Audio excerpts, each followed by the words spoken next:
Welcome you all to this month's full council meeting, and I'd like to welcome those in the public gallery as well. These are very welcome. So I'm going to ask Karen, who's stepping in for our Chief Executive today, to read the notice and summons of the meeting. Thank you, Chair.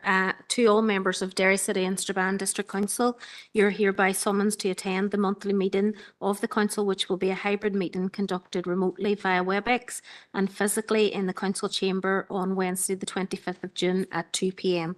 And I'll take attendance. Alderman Chesley Cook. Chair's apologies. Okay, no problem. Thank you. Alderman Darren Guy. Here, Karen. Thank you. Alderman Derek Hussey. Hi. Alderman Keith Kerrigan. He's going to be late, Karen. That's fine. Alderman Nairi McMorris. Here, Karen. Thank you. And Alderman Julie Middleton. We have, it's fine. Yeah, we have apologies from Alderman Montgomery and Alderman Wilkinson. Councillor Jason Barr. Apologies. Okay. Thank you. Councillor Lillian Barr. Apology. Yeah. Councillor Raymond Barr. Here. Councillor Paul Boggs. Shot. Councillor John Boyle. Here. Councillor Amanda Clark. Sure. Councillor Shauna Cusack. Okay. Councillor Caitlin Deany. Right. Okay. Councillor Caroline Devine. And Shaw Arlena, Karen. Thank you. Councillor Gary Donnelly. Councillor Alex Duffy. Shot. Councillor Sandra Duffy. Sure. Councillor Rory Farrell. Here. Councillor Sean Fleming. And shot. Councillor Paul Gallagher. Shot. Councillor Sean Harkin. Councillor Brian Hart. And shot. Councillor Conor Heaney. And shot. Councillor Aisling Hutton. And Shaw. Councillor Christopher Jackson. Shot. Councillor Fergal Leonard. Shot. Councillor Patricia Logue. Sure. Councillor Catherine McDade. Yep. Councillor Emma McGinley. Shaw. Councillor Rory McHugh. Shot. Councillor Sean Mooney. Councillor Patrick Murphy. Shot. Councillor Declan Norris. Councillor, Here. sorry, Councillor Antino Farrell. Councillor Martin Riley. Online. Councillor Brian Tierney. Here, Karen. And Councillor Grayson Ellis. Sure. Thank you. Thank you, Karen. And just to read the broadcasting statement now, I would like to remind everyone physically present at this meeting or in attendance remotely that this meeting will be broadcast live to the internet and will be capable of repeated viewing. This broadcast may be terminated or suspended in accordance with our protocol. Due to your attendance at this meeting, you are consenting to be informed and to the use and storage of those images for broadcasting or training purposes and for the purpose of keeping historical records and making those records available to the public. Members and approved speakers are reminded to only have their mics and cameras on while speaking at the meeting and to use the chat facility to highlight a request to speak. A copy of the Council privacy notice may be found on the Council website www.derrystrabane.com. So item 4, members, is any declarations of members' interests? Alderman Middleton. Just wanted to declare an interest in the first motion as a Commissioner for Londonderry Port and Harbour. Thank you. Thank you. No other members? Sorry. I also will have to declare the same interest as a member of the Port and Harbour Commission. Okay. Well, I'm not entirely sure it's required, but I'll declare it just the. Okay, Councillor Against us, Jensen. no? Well. For anybody online, you can put it into the chat box either now or throughout the course of the meeting. So members, that takes us now to item 5, which is Chairperson's business, and there's quite a lengthy list of items. So I would ask members to be as brief as possible with their chair's business, and I have a couple myself to begin with. Beginning with the A5 judgment yesterday. I'm sure I share members' disappointment at the outcome of the judge's decision yesterday, and first and foremost, my thoughts are obviously with the families of those relatives who have lost loved ones along that road in the intervening years, and that was certainly brought home to me yesterday because I had a private meeting yesterday with members of the Road Victim Support, Derry Strabane and Donegal group. And, you know, listening to their stories and how that decision had re-traumatised them, my heart obviously goes out to them, first and foremost. But obviously on the decision not to proceed at this stage, I'm sure the Minister, Minister Kimmins, will be observing the fairly lengthy ruling from the judge, and that we will support her and her comments that she still intends to proceed with the road as early an opportunity as possible. So just to put that on record. Now there's a couple of members had contacted me on the same issue, and I'll take them in order that they contacted me. So Councillor Boggs was first.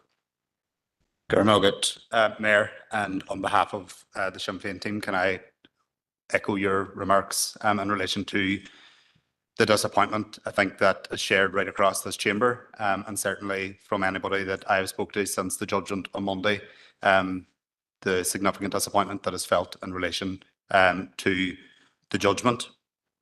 I have sent a brief proposal to the committee section in relation to the A5, and I know you had said at the AGM, Mayor, that you would be strict in relation to proposals, but I think right across the chamber, and hopefully yourself will agree, that an issue such as this requires some kind of action, and I hope you'll indulge that proposal. I want to put on record our thanks first and foremost, and I hope that Councillor Barr and Councillor Hart will share this with me, for the Minister for meeting with the A5N2 cross-border working group yesterday in Stormont. I think it showed that the Minister is up for listening and up for working with everybody right across all political parties and none, to make sure that going from here we work constructively together, and to ensure that the families that are feeling the hurt, the reopening of wounds in relation to the loved ones that they have lost on the A5, to ensure that they know that they have the collective support of everybody involved.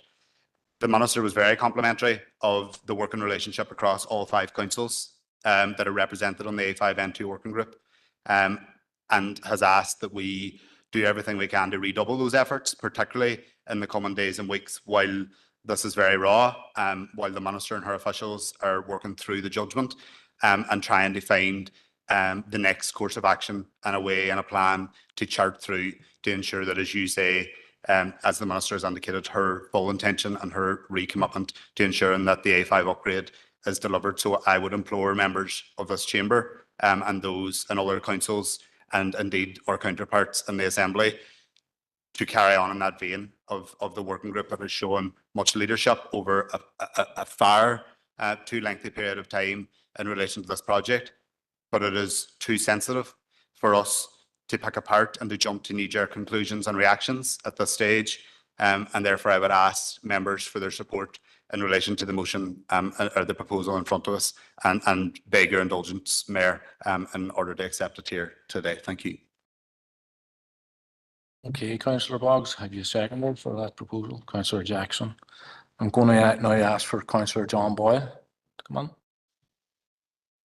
Thank you, Mayor, and thanks to Councillor Boggs as well for the proposal in front of us.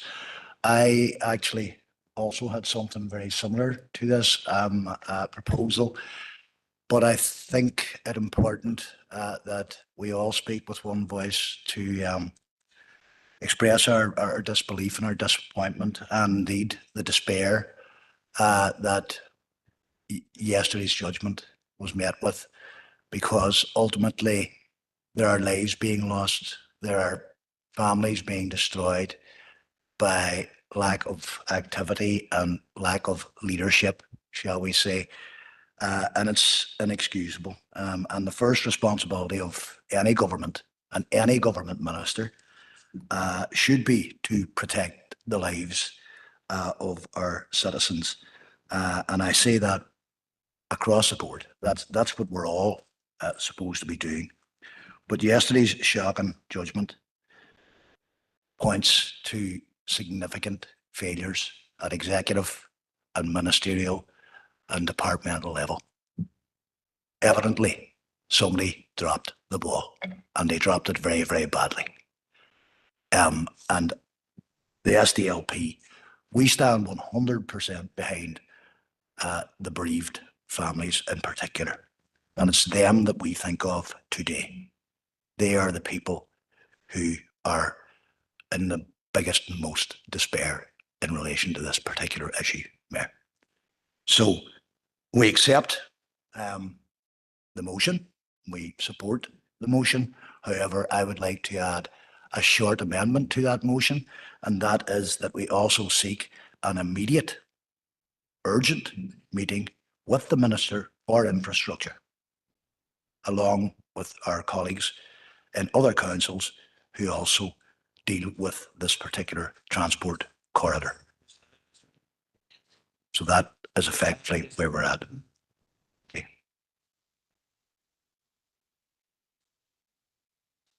That'll do it for now, Mayor. I mean, I don't want to get jingoistic around this, you know, but ultimately what we're looking for is an urgent meeting with the Minister.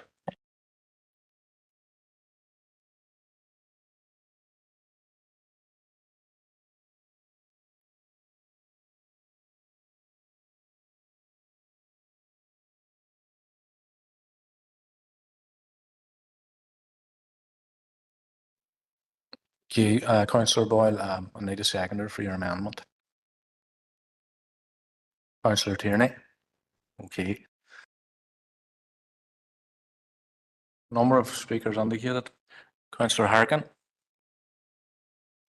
Thank you, Chair, and I'll speak to the substantive with the motion and the amendment, which I'm happy to support.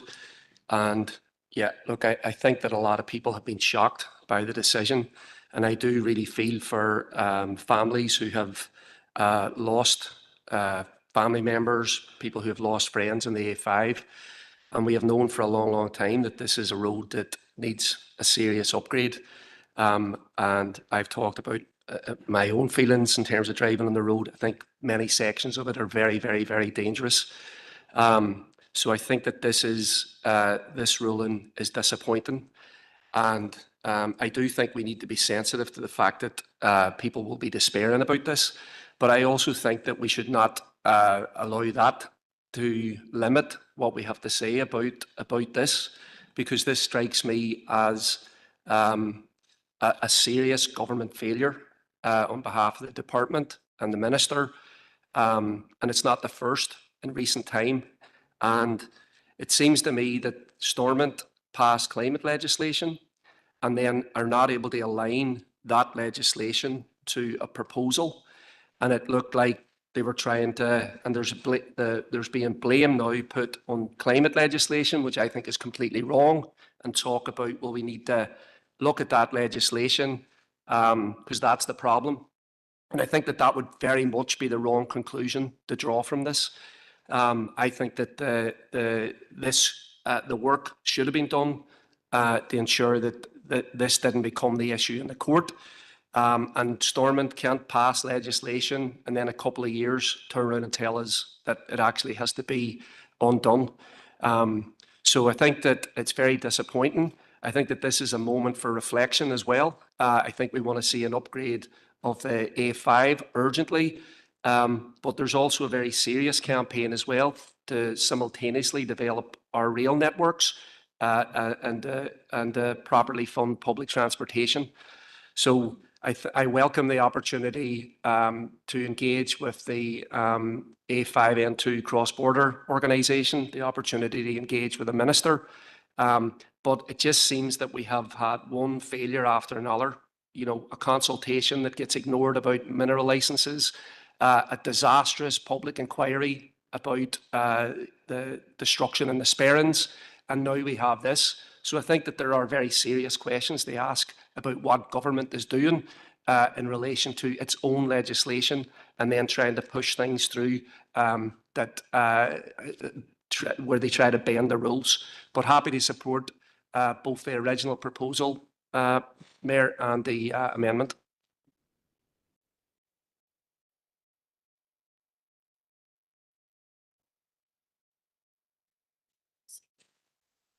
allow Alderman Hussey on first to see he hasn't spoke. Thank you, Mayor.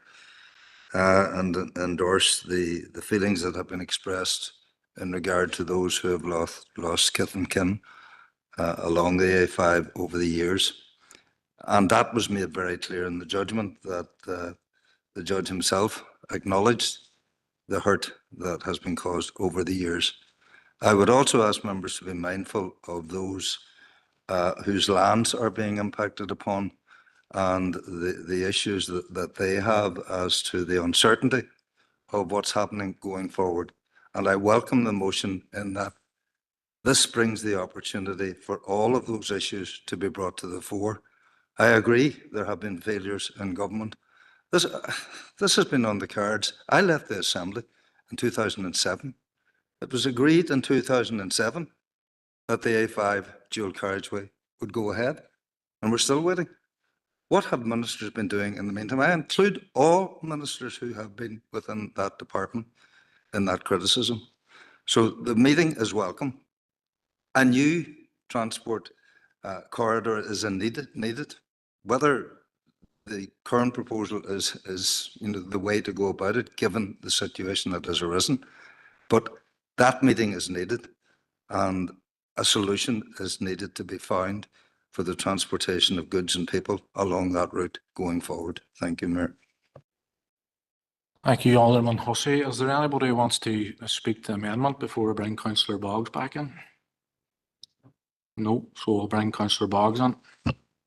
Thank you very much, Mayor, and happy on behalf of Sinn Féin. We have no issue with the amendment to the original proposal. In fact, yesterday at the A5N2 cross-border working group, before we even started asking questions of the Minister offered a meeting over the summer if needs be, or at least in early autumn. And at that point would hopefully have more information about where we are going forward with this.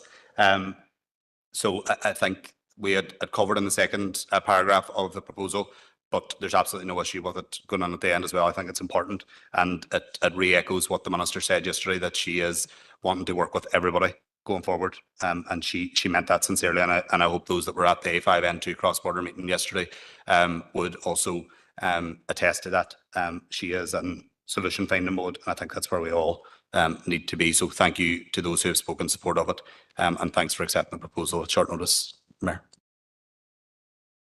Okay, members, using my intuition here, but I kind of sense that we're all unanimously in support of both the amendment and the substantive proposal. So are we content to agree it and move on then to the next item? Yeah, nobody objecting, so we'll take that as passed then. So our next item of Chair's business is Alderman Middleton. Thank you, Mayor, for letting me in. It gives me great pleasure to highlight the phenomenal success that the talented Brady under-18 girls squad have had in the Northwest Cricket Cup, being crowned the overall winners of the Northwest Cup. And this was under the fantastic guidance of Coach Trevor Hamilton. These young women are great team players, they are strong athletes and are on a winning streak. Thank you, Mayor, for agreeing to host them for a mayoral reception in August after they have competed in the All-Ireland Championships.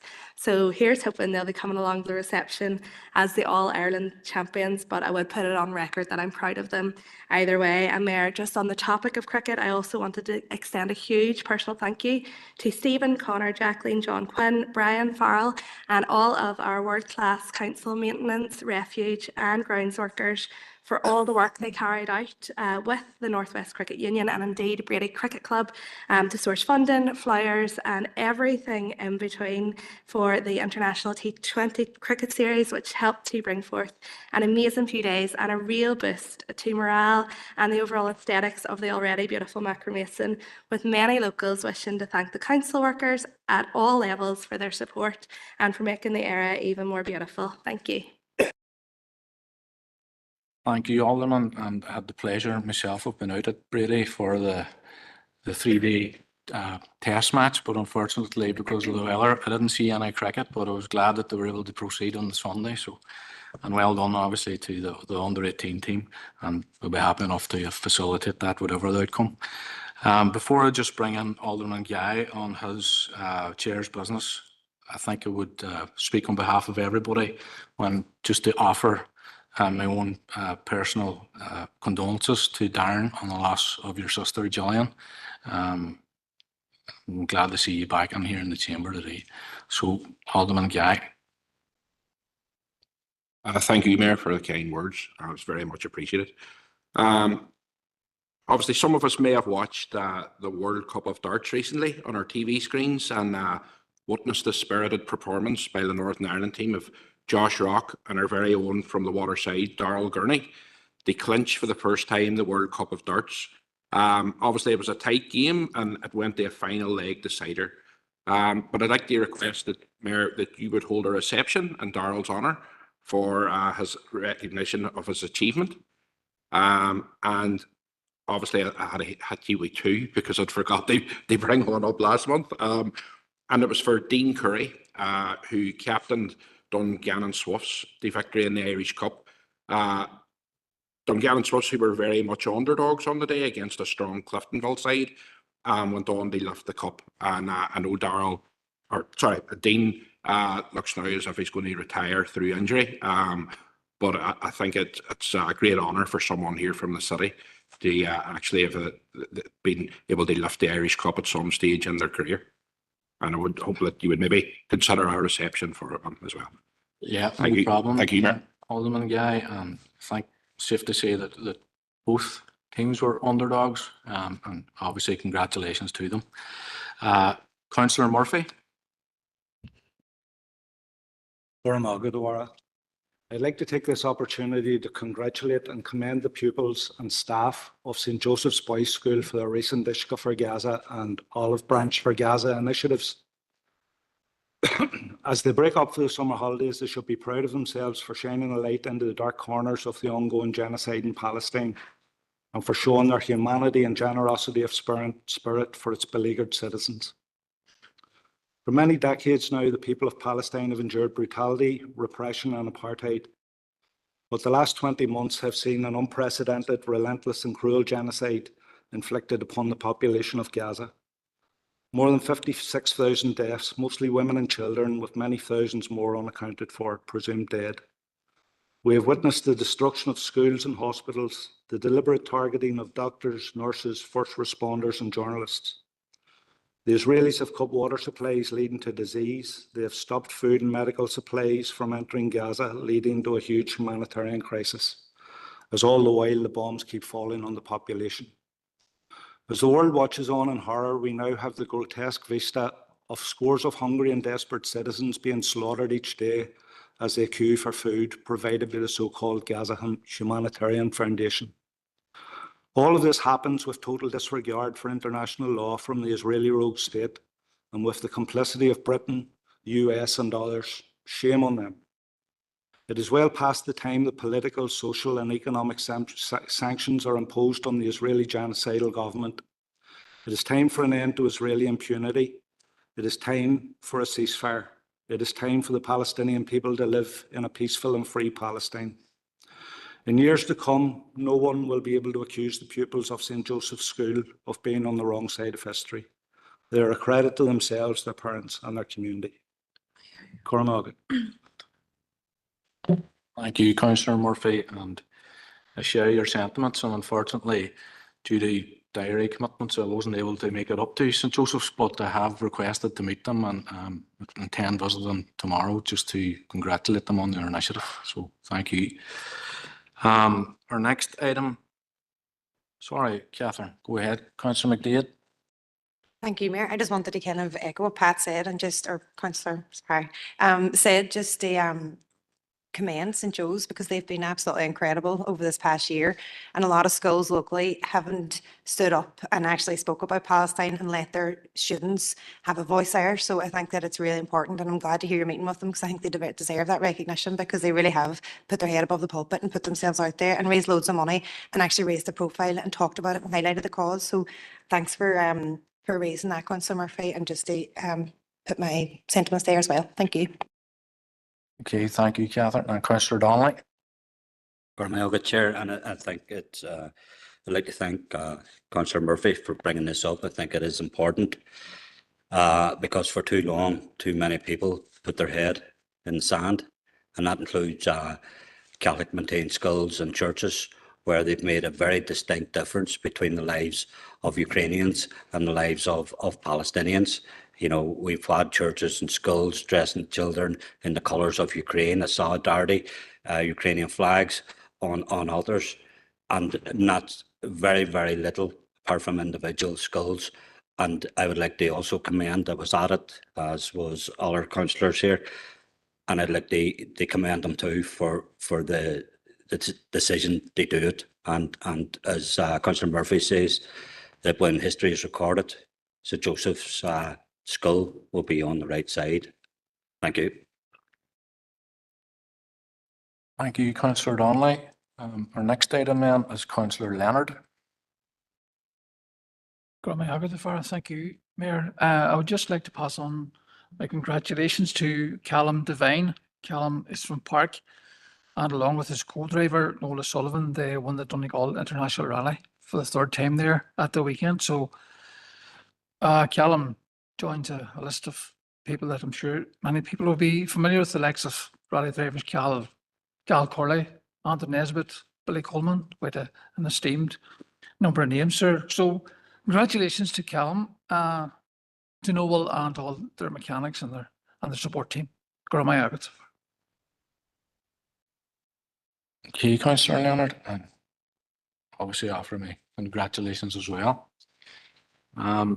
Which brings us to our final item of chair business, if I'm correct.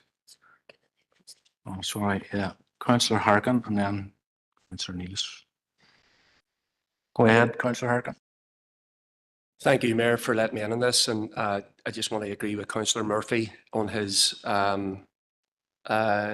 commendation to the St Joseph's Boys School. I think the event last week was fantastic, and I think it gives me and many of us a lot of hope about the future, to see young people in an educational institution very much leading the way on a social justice issue. And I hope that all our schools follow their lead. Unfortunately, we have seen an escalation by the British government in recent weeks to criminalise Palestine solidarity. People will have heard that Yvette Cooper has said that she will initiate an effort to ban and prescribe Palestine action. And I think that this will now set a very dangerous precedent, which is aimed at chilling Palestine solidarity in Ireland, in Britain, and very much across the world. And it comes at a very dangerous moment in the world. We've seen the escalation by Israel and the US of bombing Iran, but we also have the new report that was authored by an Israeli professor that has looked at the Palestinian population inside Gaza and has found that 377,000 people have been disappeared. So that's nearly 400,000 people disappeared since the genocide began.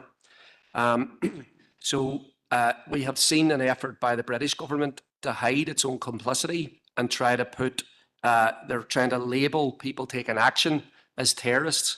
Now, the thing about Palestine action, as people will know, they haven't hurt anyone. They haven't killed anybody. They haven't blown up anything. They have not done anything like what the British government is actually supporting in Gaza, where real terrorism is actually being carried out, where, as Councillor Murphy said, people are being slaughtered as they wait for food. And it's an absolute disgrace. So I think we should, as a council, send a very strong message to the British government, calling on them to drop this proposal to ban Palestine action. I think we should lead as a council on this. Many of us in this chamber have actually been targeted as well, unfortunately, by the PSNI for peaceful activities that we've been involved in solidarity with Palestine over the last year and a half. And we have a number of people right now facing PPS charges that are also ridiculous.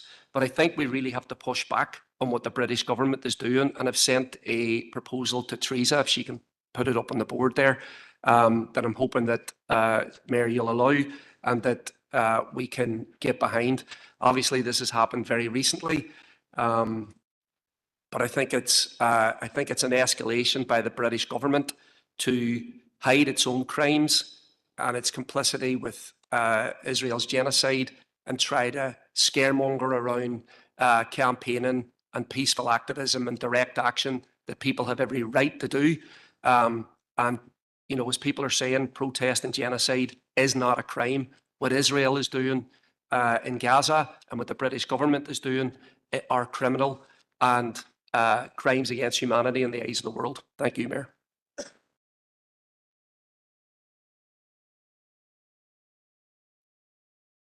You, Councillor Harkin. Have you a seconder, Councillor? Councillor McDade, and you wish to speak, Councillor McDade? Yeah, go ahead.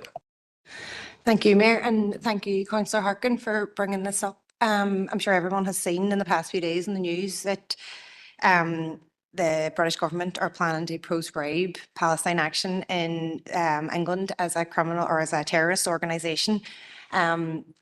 Sean has put it very eloquently there. I mean, people are going in and spray painting planes and, you know, protesting on the street, peaceful protests, and this has been considered a terrorist act.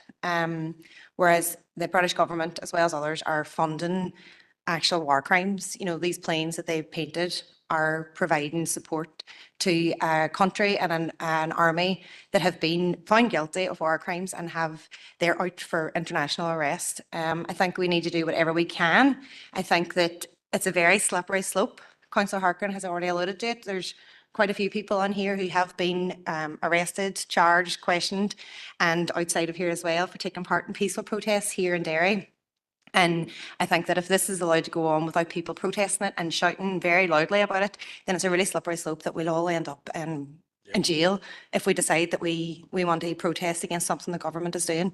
And that's not right. This is the city of civil rights, and we have a right to our voice, and we have a right to speak up on things that we disagree on. So thank you for bringing the motion, and we're very happy in the SLP to second it and support it. Thank you. Thank you, Councillor McDade. Any other councillor? It's been proposed and seconded. Sorry, Councillor Murphy. Thank you, Mayor. The British government is basically complicit in the genocide that's ongoing. Rather than banning protest groups that are highlighting the slaughter and starvation of innocent defenceless civilians, the British government should end all arms sales to Israel and impose political and economic sanctions. So we support the motion. Thank you.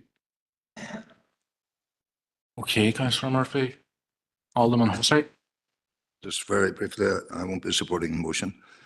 To break into a defence facility there for the defence of our nation, to disable, because spraying paint into the engine of an aircraft disables that aircraft, to disable part of the defence of our nation, to me, is a terrorist offence, and I will not be supporting this motion. Thank you. Thank you, Alderman. Councillor Donnelly. Carnmagad, Chair, and thanks to Councillor Harkin for bringing this very important motion proposal. Chair, the actions carried out by people in Palestine Action are, first of all, they're ordinary people who are watching a genocide unfolding live. They're watching arms manufacturers, they're watching governments that are being complicit. And I think that what they're doing is commendable. We had a situation, Chair, in this city where there was a US arms manufacturing firm, and they wouldn't, it was manufacturing software for missiles that were killing dark-skinned children in Lebanon. And a number of activists of different political persuasions occupied that building and took over it and basically dismantled the mainframe and destroyed the mechanisms of war within that building. Chair, I was one of them, and it's probably one of the proudest things that I ever done in my life. When that trial came to court, those who were before the court were found not guilty by a jury of their peers, simply because they were able to prove that in committing a crime, they prevented a bigger crime taking place. And Chair, these people who are in Palestine Action are doing similar actions. The state has at its helm all the apparatus to try and convict people. And they have that there, but they've went further. They ban them and label them as a terrorist organisation. And the reason it is in an extreme measure, and the reason why it's doing it, is because they're being effective. It's not wanting mindless vandalism, it's strategic targets in order to prevent a genocide, parts of a genocide taking place. So I'd like to thank Councillor Harkin. It's a very, very important motion. Thank you. Thank you, Councillor Donnelly. No other indicated councillors at the minute, so I'm going to ask Karen to go through the vote because, in a sense, we're not going to be unanimous on this one. So, Thank you, Chair. Alderman Darren Guy. Against. Thank you. Alderman Derek Hussey. Against. Alderman Keith Kerrigan, I don't think is here yet. Alderman Nairi McMorris. Against. Alderman Julie Middleton. Against. We've got apologies from Alderman Montgomery and Wilkinson. Councillor Jason Barr's apologies and Lillian Barr apologies. Councillor Raymond Barr. Councillor Paul Boggs. Councillor John Boyle. For. Councillor Amanda Clark. I think Councillor Cusack is not here and Councillor Deeney's not here yet either. Councillor Devine. Councillor Gary Donnelly. Councillor Alex Duffy. Councillor Sandra Duffy. Councillor Rory Farrell. Or. Councillor Sean Fleming. Councillor Paul Gallagher. Councillor Sean Harkin. Councillor Brian Hart. Councillor Conor Heaney. Councillor Aisling Hutton. Councillor Christopher Jackson. Councillor Fergal Leonard. Councillor Patricia Logue. Or Councillor Catherine McDade. Councillor Emma McGinley. Councillor Rory McHugh. Councillor Sean Mooney. Councillor Patrick Murphy. Councillor Declan Norris. Or. Councillor Antino Fergal. Councillor Martin Riley. Online. Councillor Brian Tierney. And Councillor Grace O'Neillis. Okay.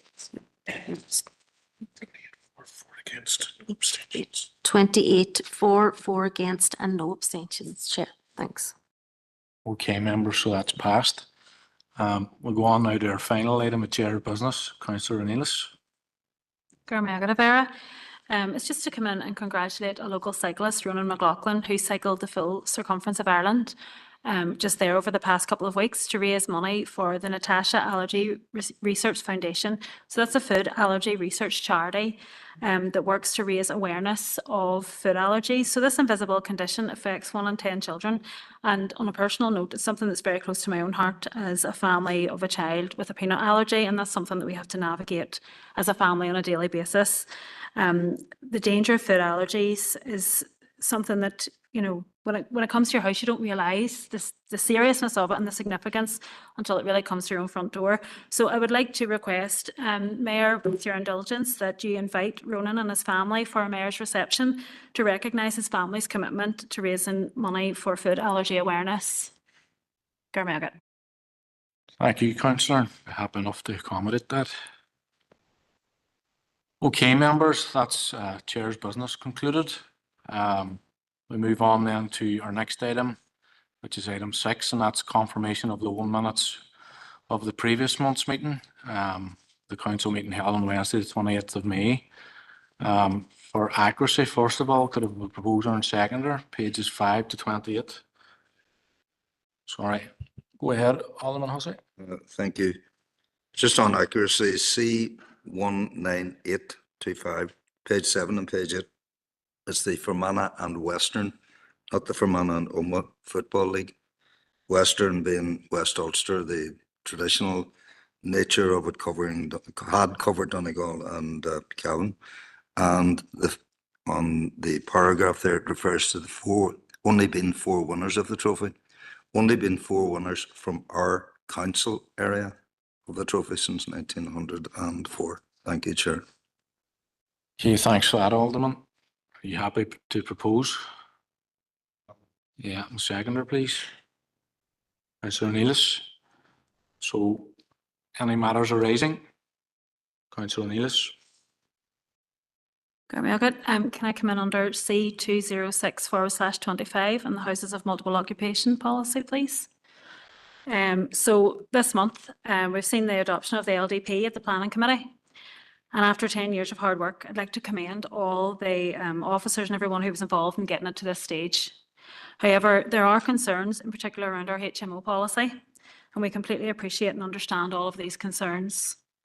Therefore, I'd like to make a proposal, which I hope you don't mind me bringing forward, Mayor, and I hope this will address some of the concerns and reaffirm our position in the need for a 10% HMO cap in our residential areas. So I've sent the proposal through to Teresa there. Thank you, Councillor. And if you second her, Councillor McGinley. Alderman Hussey. Okay.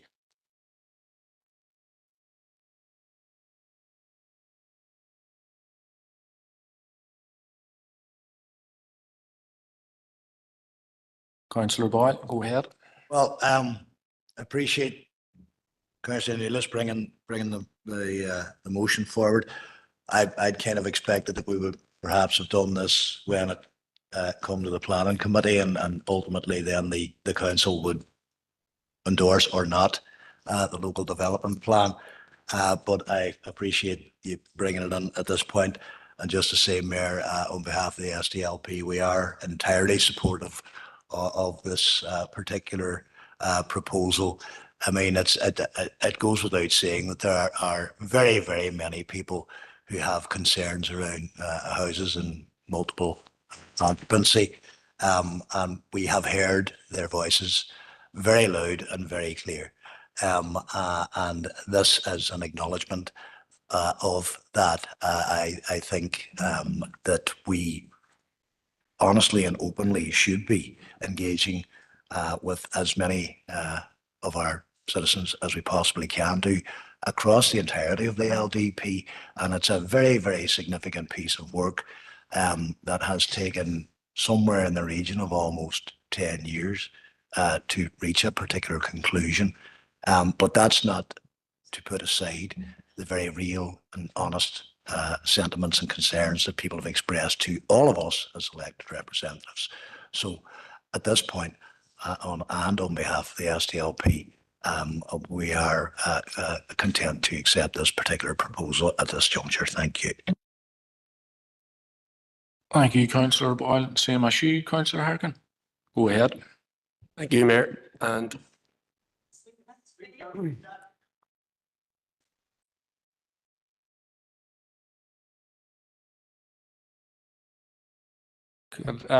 Councillor Neelis, are you happy to read it out so the public gallery can? Kencha, yep, no worries.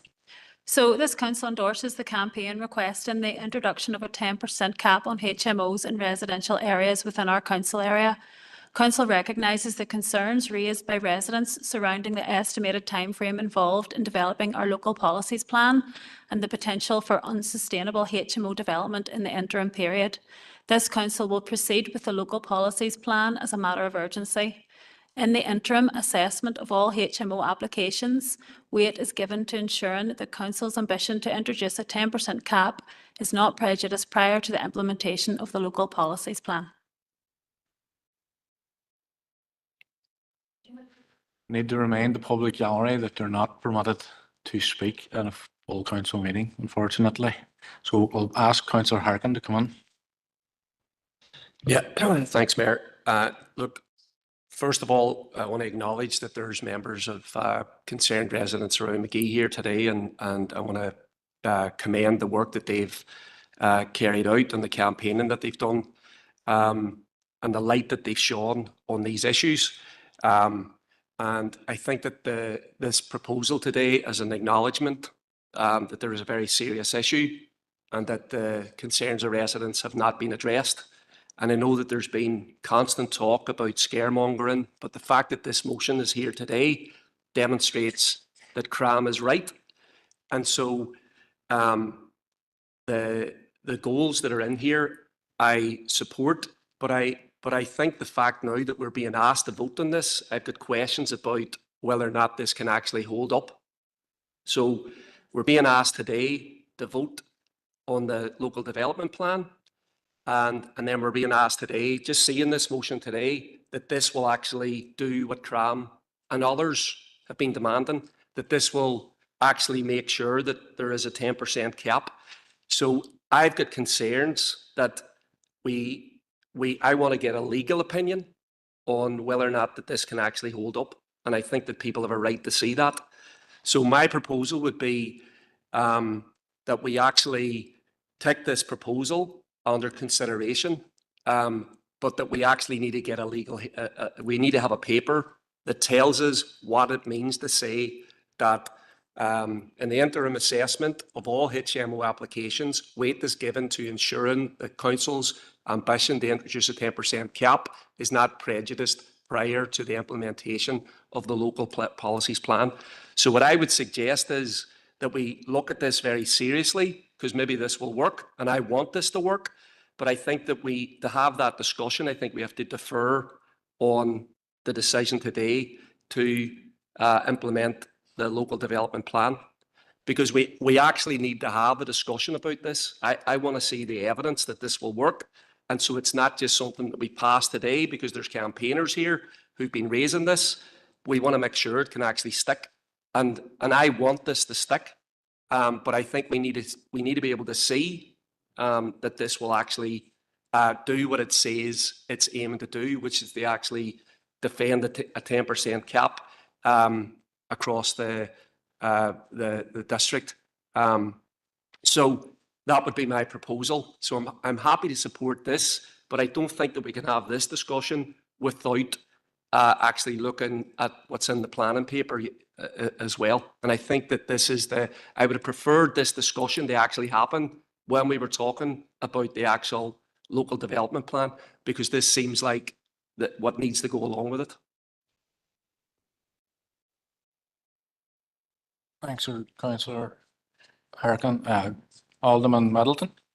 Thank you, Mayor, for letting me in. And if Councillor Harkin needs a seconder, I'm happy to do so. For the benefit of everyone in the room, could I please ask for legal advice formally today? So what I would like to know is, what is the legal standing if this motion is passed?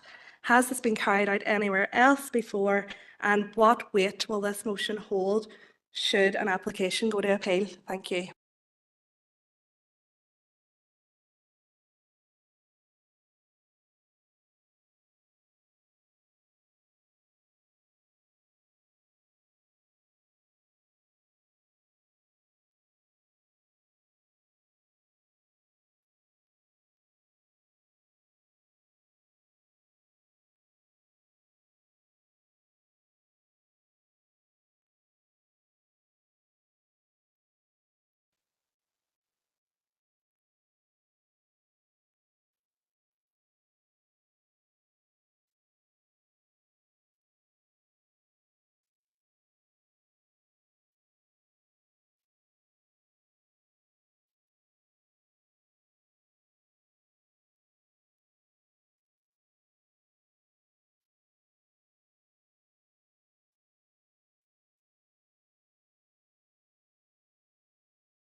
Okay, members, thanks very much. You've given me a baptism of fire. We're going to get very technical with standing orders here, but I'm going to ask Philip to comment. Thank you, Mayor. The proposal which has come forward from Councillor Harkin is effectively a proposal under Standing Order 17.3 that the debate be adjourned. That proposal having now been seconded by Councillor Middleton, Alderman Middleton. In that situation then, Mayor, the original proposer of the proposer of the original motion gets an opportunity to comment on the request for such an adjournment. She is the only person who gets to comment at this stage, and that's under Standing Order 17.32. After she has had the opportunity to speak on that proposal, the proposal for the adjournment of the debate is put to the floor without any further discussion of the motion. If that proposal that the debate on this proposal be adjourned is carried, then we move on. If it falls, then the council continues to discuss the motion on the floor as it would normally. So I go straight back to Councillor Neelis now. Okay, Councillor Neelis, so it's back to you.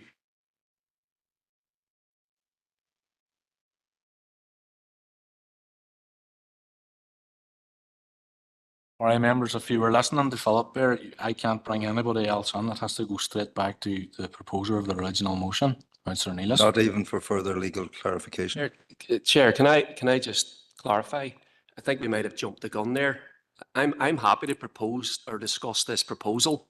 I don't know why we rushed to do that, but I think if we pass this today, what I was suggesting that in the section that we're talking about the local development plan, I would be proposing that we would defer a decision on it because I would want to see a legal opinion this. But I'm happy to pass this today.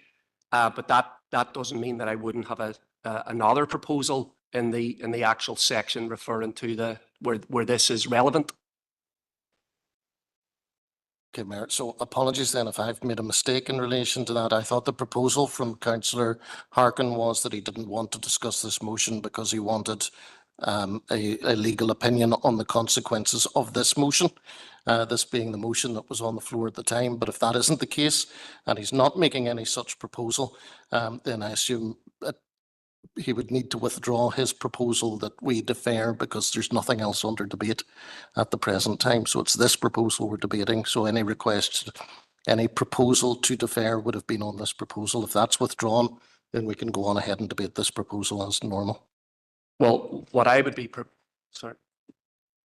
what I would propose would be, and I would be adding an amendment that we get, if we supported this, I would be adding an amendment that we would want a paper actually explaining what this means. So I don't think that means that the discussion is deferred or the motion is put off, but I think we would need clarity on this.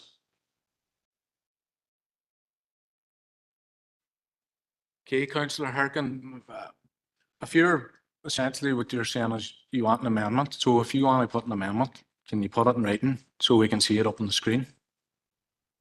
And in the meantime, okay, we'll wait till we see that then. Okay. Further legal clarification.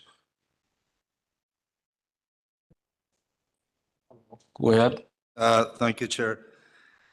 I'm trying to summarise the situation in that at present, it's a free-for-all because we don't have an LDP. Is that correct?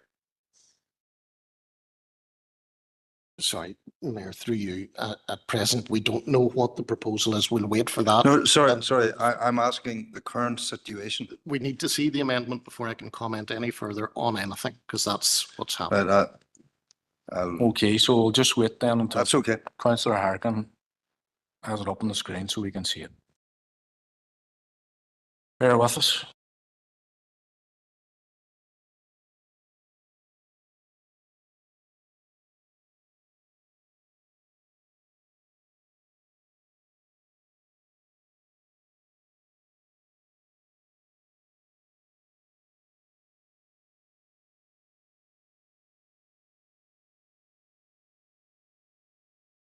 Members, I think what we'll do is we'll have a 5-minute recess just to allow Councillor Harkin to get that together. Okay, so recess for 5 minutes, back at 3 o'clock.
Okay, members, could I ask you to resume your seats, please?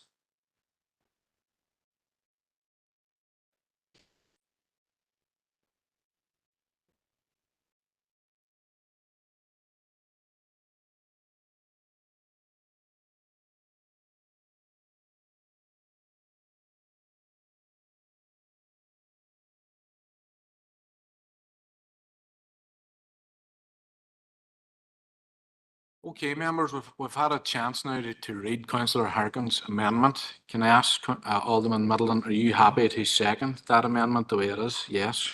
Okay. So I'll now go to Alderman Hussey.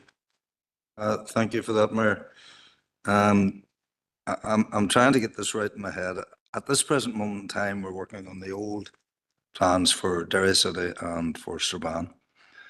And I characterised it as being a free-for-all, essentially, with nothing in there reference HMOs that's we can utilise. My understanding of the LDP going forward is that that will give council the power to place caps on HMOs going forward, and the suggested cap of 10%. Now, at the minute, I think within the LDP, there may be managed areas where it's suggested at 30%. But when the LDP is adopted, will council have the power to declare a 10% cap for the entire district? Thank you. Yeah, Philip, could you come on there, please? Yeah, so the position is that the policies under the new local development plan will provide for caps to be placed on the number of HMOs within a street. That cap will sit pending the introduction of the local policies plan. That cap will generally sit at 30%. Of the houses in a street. Upon the introduction of the local policies plan, there will be scope within that for HMO management areas to be developed. That will then mean that areas within HMO management areas will be at 30%, and every other area outside an HMO management area will be capped at 10%. But it is upon the introduction of the local policies plan that one would be sitting at areas that would have a cap of 10% rather than a cap of 30%. In the intervening period, pending the introduction of the local policies plan, the general cap within HOU 13 and HOU 14 will be sitting at 30%. And just for clarification, those areas with a cap of 30%, is that set in stone or can that be changed with the new LDP?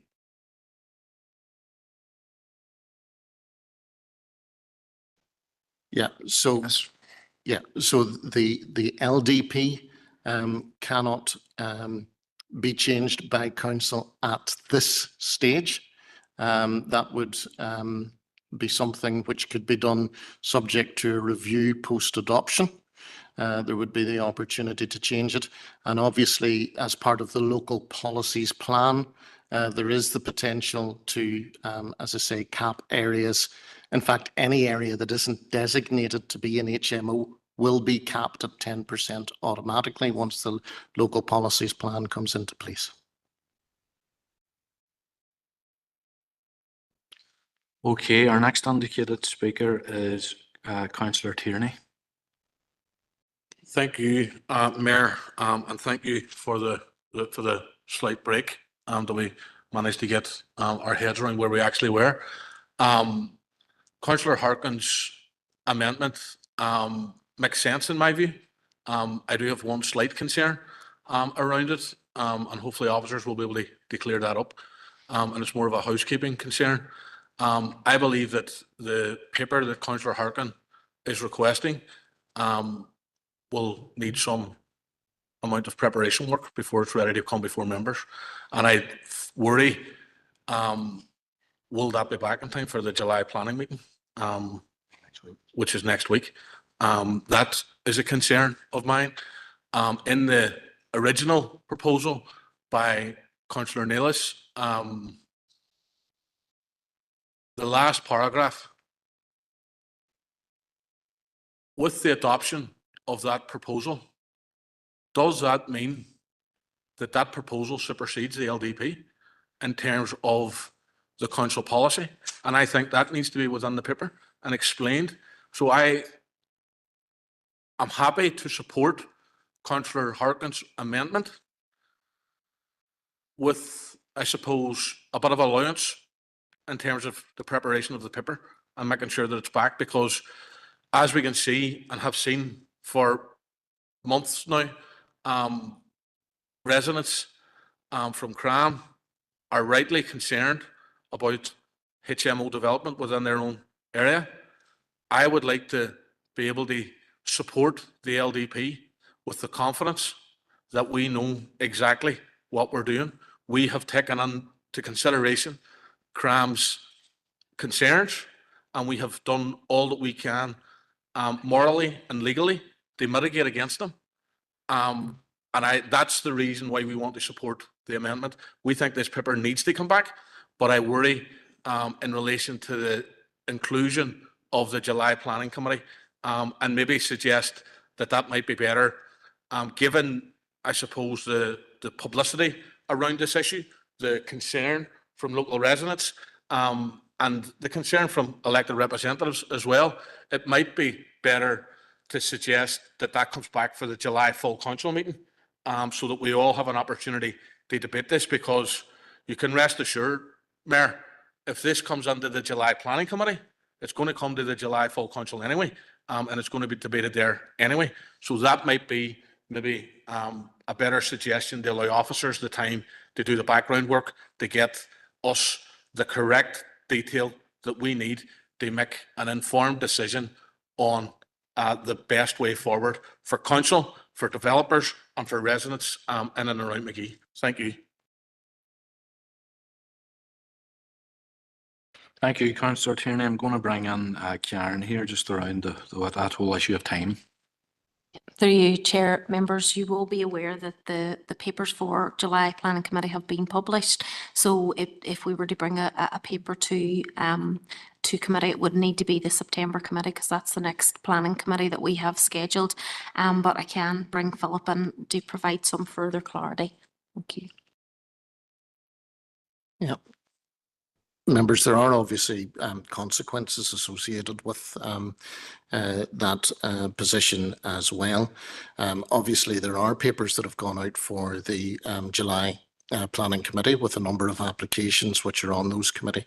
In the event that this matter is deferred, it will not be possible to determine any of those planning applications, nor will it be possible to determine a number of the planning applications which are currently sitting with officers by way of delegated authority, principally because, member, we will not know what policies we are determining those applications under.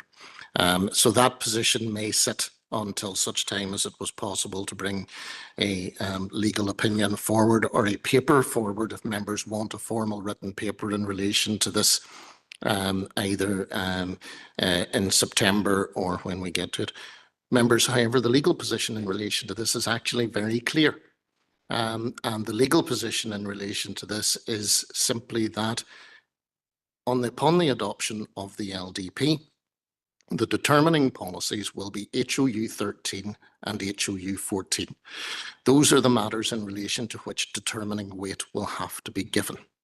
Now, members who have sat on the Planning Committee are aware that whenever the Council adopts policies, such as a climate emergency policy, as it has done in the past, then in situations where matters are finely balanced, these additional wishes of Council are matters that can be factored in and given some weight to. So the policy, the proposal which is on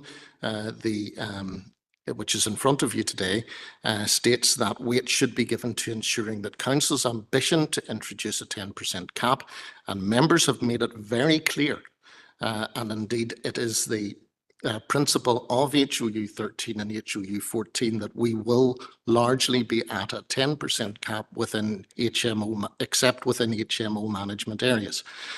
Members have made that position entirely clear. That has been articulated. We have heard it from CRAM and from other representatives that that is the space in which they wish to get.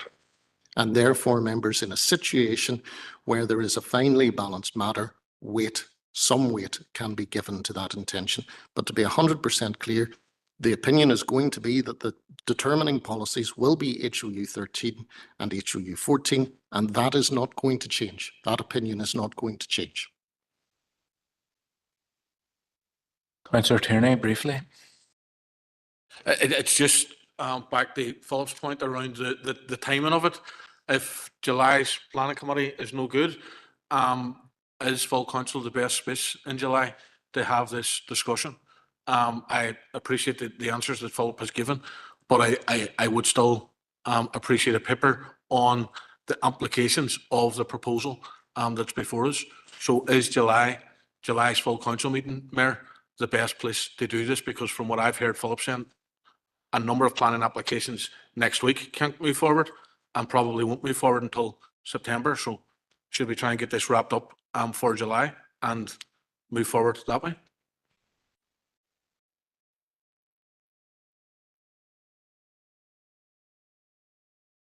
Okay. Still a number of speakers, members. Councillor Loke. Thank you, Chair. And I suppose for those of you who know me in the chamber, I've been here 20 years now, and I don't normally trade in tiresome exchanges, commonly known as tit for tat, say, exchanges. However, in this occasion, I do feel that the comment that was last mentioned by Councillor Harkin regarding he would rather have the discussion, the conversation of the LDP, discuss it at the LDP. Well, we as councillors who engaged for the past 10 years through numerous meetings would rather he had engaged in the conversations then too. He had every opportunity to come to the meetings that we had. He was invited and didn't come, and I feel that needs to be said. Thank you. Excuse me. You're not allowed to speak in the public gallery. Thank you. Our next speaker indicated is Councillor Gallagher. Appreciate it, Livingston Chair, and whatever the issues and back and forward of this, these issues are nothing to do with Councillor Harkin, where he was at a meeting or whether he was not. And I think that's completely just attacking the person, not the issues. Chair, as the previous speaker said, we've been working on this a long time, and the LDP is going to be our primary decision-making tool to 2032. If we start deviating from that plan, then are we saying before it starts that the plan is flawed, that it's failed? Right? If that's what we're saying, then what that is going to do is leave this council, this LDP, open for legal challenges across the board. If we deviate, we're leaving us wide open. There are going to be a lot of decisions in this LDP over the next 7 years, 8 years, that a lot of people are not going to like. They won't have their own way. And they're going to come back and they're going to say, I have the money, I'm taking a legal challenge because you deviated from the plan. Over the last 5, 6 years, we have done wide consultations, wide, across many government departments, many, and open consultations. If we, and this looks like, if we prove what's on the table, then that looks like a deviation. It looks like 13 has been changed. You see all the houses? Right. I haven't got any myself. Put your money in your pocket then. Members, I'm gonna have to ask you to please, you're not allowed to speak in the public gallery. You're not allowed to speak in the public gallery. I'm sorry. That's not my rules. They're the rules. Unfortunately. So our next speaker, please, Councillor O'Neillis, please. Councillor O'Neillis, the floor is yours. Chair, just, I didn't finish, just. Sorry, Councillor Gallagher. Thank you. Go ahead. Chair, if we deviate, and it looks like that if this was approved, if we deviate, then we have to go back through all that consultation again. And that could take 2 years before we get their local policy, before we do.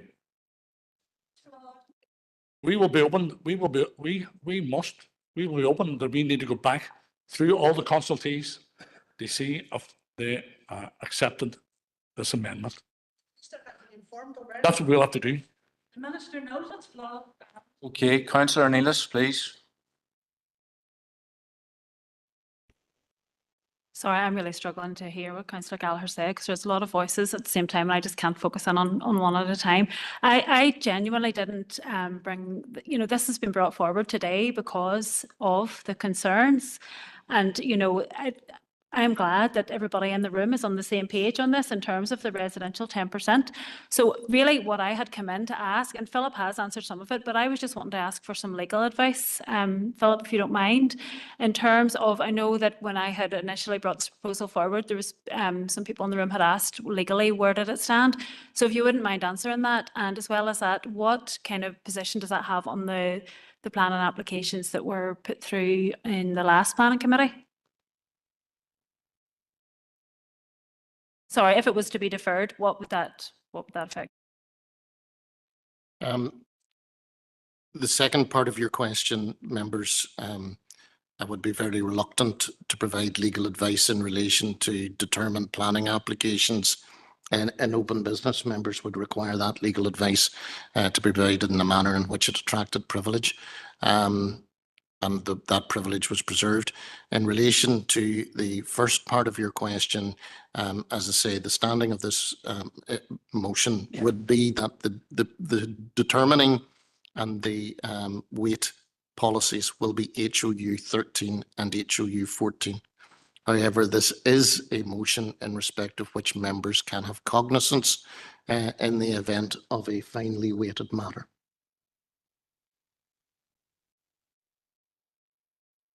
Okay. Our next speaker is Councillor Harkin. Thank you, Mayor, for letting me in. And look, I think that the local development plan, people have put a lot of work into it and we want to get it right. And I think we would like to see it implemented as soon as possible. But we also, we want to get it right. And the issue of the HMOs, and there's other issues on there as well, which we'll see as it rolls on that there's issues with. But this is it's a critical matter. There's a lot of concern around it. So again, I'll just repeat, I want this motion to be able to work. I want to see a bit more in terms of the advice that Philip has given us a snippet on about how that will happen. So in regard to what Councillor Tierney was raising, I'm happy for this to go to a report to go to the full council meeting rather than the planning meeting. That will give officers enough time. I do think that this needs to be escalated. So I think we should be having this discussion in July and not waiting until September because we will be in recess in August. And I do think it's that important that we should be able to say it's going to be, officers are going to look at this more or less straight away. And this discussion, I mean, the motion came in today, and I think it's fair enough that councillors and others who are following this very closely want to understand how this will work. So I think we owe that to the chamber, but we also owe it to the people who've been very involved in the discussions with the council about the way forward on HMO policy. That's going to be, as Councillor Gallagher said, with us for quite a while once we ratify it. So I'm happy to change that to the full council meeting, the July full council meeting.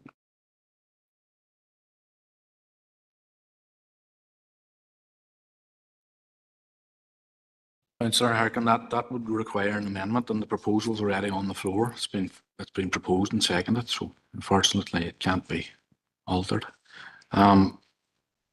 Members, there's a number of speakers here still to speak. Councillor Jackson. Good, Mayor, and I suppose the conversation has moved on a wee bit, but I suppose this amendment is asking for a deferral until we receive legal advice. We've already received the legal advice, and I know that those who are interested and are taking this serious have been asking the questions and have been getting answers. I understand that some people, and there's some people in the public gallery that aren't happy with some of the answers that we've been given, but we have been given the advice from officers, and I have no reason to question that advice. So I'm almost going to, we can defer the decision. They either adopt the LDP at the end of July, or we can do it now. But essentially, what the ask is and the advice that we've been given is that can we make any changes to it? And the clear advice that we have received continuously, and not only from our own council's legal team, but external legal advice as well. We have been given the advice has been consistent in relation to the options that are available to us as a council. So there's, and so we do need to face up to that fact at some point, whether it's we face up to this fact today or we do it in July. From our perspective, we're prepared to face up to that fact today, and on that basis, we will not be supporting the amendment in front of us. Thanks. Yeah. Okay, thank you, Councillor Jackson. Our next indicated speaker is Councillor John Boyle. Thanks, Chair. And thanks to everybody for their patience as well. And I think it is important, it's an important debate. It's important that we have the conversation around this. I said that at the outset.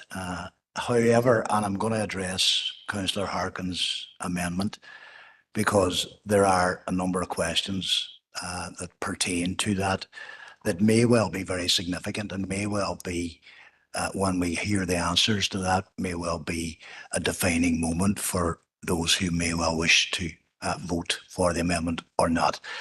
And I suppose in the first instance, the important question was and is, if we defer, whether it be until the end of July or indeed until September, what impact that might have on determining decisions on any planning application that's in our system. So any planning application for the next month, are they all deferred? Any planning application until September, are they all deferred?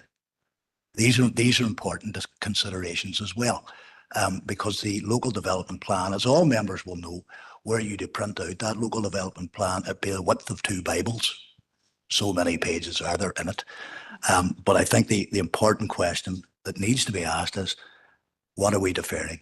Are we deferring every single planning application that comes to the planning department? And if that were the case, then would we you know, how long are we going to be doing that for? Because that impacts on absolutely everybody who has a planning application lodged with the planning department.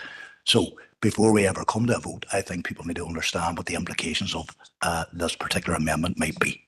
Thank you. I'm going to bring in the city solicitor to address that. Yeah, so members, just to be clear in relation to that, as I indicated previously, because we would not know what policy we were determining applications against, those applications could not be determined. It may be that there are applications in respect of which the policies are, to all intents, the old policy and the new policy are, to all intents and purposes, the same. There may be some policies I don't know whether, you know, for example, in relation to a minor extension to a dwelling or something where the new policy and the old policy are exactly the same. And therefore it would be possible to determine an application like that. But basically any application where the two policies differed, then it would not be possible to determine those applications because we would not know which policy to determine them against. So that's that. So essentially they would, yes, essentially all of those matters would have to be deferred until such time as a decision is made in relation to adoption. Sorry, Councillor Harkin. Just a point of clarity on that point of information. So if that's true, how were we able to make planning decisions this month? Because we did. Yeah, but we still have the existing policy. We would be using that until there is a new policy. So I think that this is confusing the matter. We have their existing policy, which is a non-policy as people have described it. But if we were able to make planning decisions this month without the LDP, what would change in July at the planning committee meeting? Go ahead, Paul. Yeah, so as the members on the planning committee will be aware, within the papers that come before the planning committee, there is a paragraph which sets out the amount of weight that is given to a particular policy. Following the direction to adopt, which was received up until the point when the policy, the LDP was recommended for approval, the amount of weight which was being given to those policies was minimal to the new policies, and that was set out. Following the recommendation by this council to adopt the LDP, the shift in weight to that time went from minimal to determining weight being given to the new LDP. If we are in a position whereby the council is retreating from the position of wishing to adopt the LDP, then officers will have no steer as to whether or not the governing policy for which material weight should be given would be the previous policies or for the new policies. So we can't determine, we can't make that decision as to how much weight would be given in relation to that. That steer comes from elected members, and at that moment in time, there would be no such steer. So we simply wouldn't know what weight to be given to those matters, and until such time as we received clarity in that, we wouldn't know what to do. Okay, Alderman Middleton. Thank you, Mayor, for letting me in. I'm sure everyone will agree that it is of the utmost importance that we do not, as a council, inadvertently build up residents' hopes by passing a motion without proper legal clarity as to what it actually means and if such a percentage is actually enforceable or holds weight at appeal. I acknowledge and agree that all of us do not want unreasonable delays in our local development or our local policy, but we must listen to our residents and their very real concerns. The issues that they are facing have long-term and very real impacts on them. That is why a paper is so important. It is my understanding that such a motion does not have weight on planning policy. I will, however, await and will very much appreciate seeing a paper as proposed to clarify this. Thank you. Thank you. And Irene McMorris, Alderman. Thank you. Been waiting quite a while to get in here. I don't think there's anybody in this room that wants to hold back the implementation of the LDP. I don't believe that the residents want that, or I don't believe anybody, members or officers or anybody. However, we have real concerns from residents who live in the Rosemount area and other areas within our city. Now, I know the LDP will bring a level of protection that they don't have before. But as I asked at the planning, do you know what I mean, about the boundaries, because whilst we have the option to put in areas which would determine whether they'd be 30% or 10%, but that still leaves a level of unclarity for people of what their area would fall under, whether it be the 10% or the 30%. And I think it's, if we can get the clarity and round of what our plans is in regarding the boundaries, I think that then, this would be probably a lot easier conversation. Now, I know, there's a time limit on this, and I understand what Philip's saying regarding the legal point of views on this. But Philip, can we not have like a special meeting where we can, find out all that information, see if there's somewhere where we can come to common ground in this? Because nobody, I don't believe, is asking for this LDP to be stalled, deferred, or anything else. But we need to address the issues that's sitting with us today. And I think that the only way we can do that is basically, is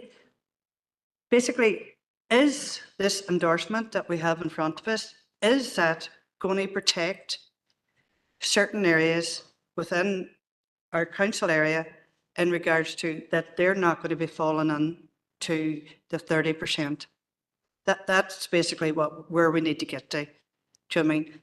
And I know we're looking about expansion of the university, and absolutely anybody that I spoke to, at no stage are they ever saying that they want to,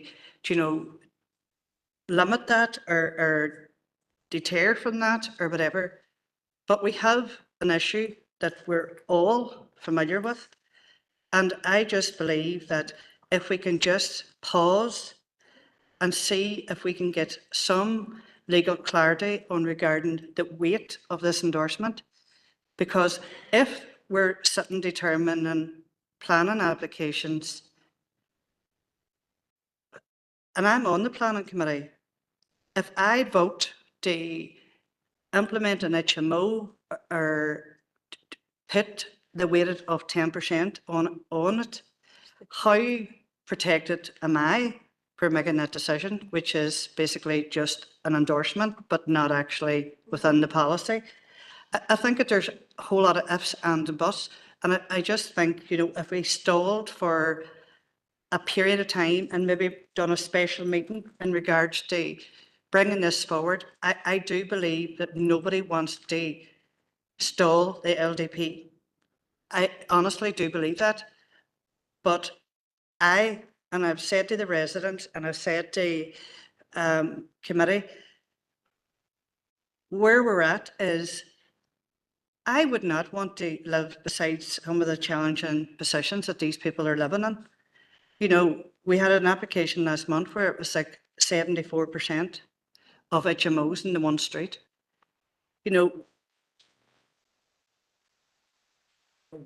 And I know that's not what some people want to hear, do you know what I mean? But I do believe that we should implement the LDP, but I think we need to address the issues that's in the room and give these people some idea of some level of protection where they're not going to be inundated with HMOs that's going to affect their standard of life. Thank you. Okay, Councillor Mooney. Thank you, Chair, and thank you to everybody who's contributed so far to the debate. Today, obviously, we're coming here, and today was adoption day of the draft plan strategy.